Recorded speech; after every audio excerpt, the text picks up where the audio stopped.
Hello my friend, আজকে একটু পনির রান্না করব। তো এখানে আমি গোটা গরম মশলা, একটা তেজপাতা, একটা শুকনো লঙ্কা দিয়েছি ফোড়নে। আর এখানে পনিরটা ভেজে রেখেছি। আর এখানে কিছু মশলা পেস্ট করেছি, টক দই, আদা, লঙ্কা, একটু পোস্ত, আর হচ্ছে তোমার কাজু বাদাম আর কিশমিশ, আর হচ্ছে চারমগজ বাটা। তো চলো দেখতে থাকো। মশলা দিয়েছি, মশলাটা দিয়ে একটু কষাচ্ছি। মশলা ধোয়ার জলটা দিয়ে দেবো।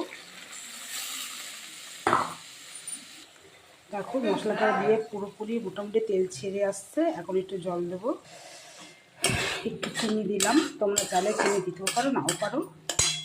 এখন একটু জল দিয়ে দিচ্ছি, ব্যাস। হ্যালো ফ্রেন্ড, অলমোস্ট ডান হয়ে গেছে, দেখছো।